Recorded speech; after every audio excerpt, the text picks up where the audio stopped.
মৌলভীবাজারে জুড়ি উপজেলার কন্টিনালা নদীর ভাঙনে বিলীন হচ্ছে বসতবাড়ির শিক্ষা প্রতিষ্ঠান সহ নানা স্থাপনা। গৃহহীন হয়ে পড়ছে অনেক পরিবার।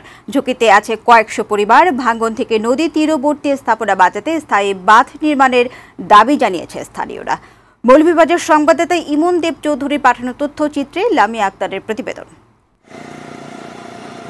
সিলেটের মৌলভীবাজার জেলার অন্যতম সীমান্তবর্তী উপজেলা জুড়ি। এই উপজেলার কন্টিনালা নদী স্থানীয়দের দুঃখের অন্যতম কারণ। নদীর দুই তীরে প্রতিনিয়ত ভাঙনের ফলে বসতবাড়ি, শিক্ষা প্রতিষ্ঠান সহ নানা স্থাপনা বিলীন হয়ে যাচ্ছে। এছাড়া আশেপাশের বেশ কয়েকটি গ্রামের মানুষের যাতায়াতের অন্যতম মাধ্যম জুড়ি সেতুরও ক্ষতি হচ্ছে।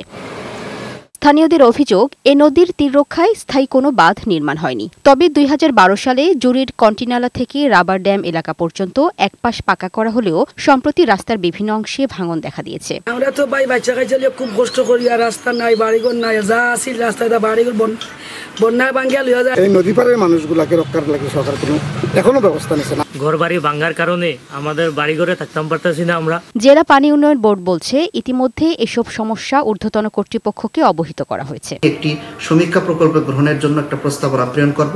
আশা করতেছি এই সমীক্ষা প্রকল্প গ্রহণের মাধ্যমে একটি কমপ্লিট প্রকল্প গ্রহণ করে এই নদীর দুপারে যে মানুষের ক্ষয়ক্ষতি হচ্ছে বা নদী ভাঙ্গন হচ্ছে, সেটা প্রকল্প গ্রহণের মাধ্যমে এটা দুঃখ লাঘব করা সম্ভব। কন্টিনালা নদী ঘেঁষে স্থায়ী বাঁধ নির্মাণ করে এই এলাকার মানুষ, বসতবাড়ি ও বিভিন্ন স্থাপনাকে নদী ভাঙ্গন থেকে বাঁচানোর প্রত্যাশা স্থানীয় এলাকাবাসীর।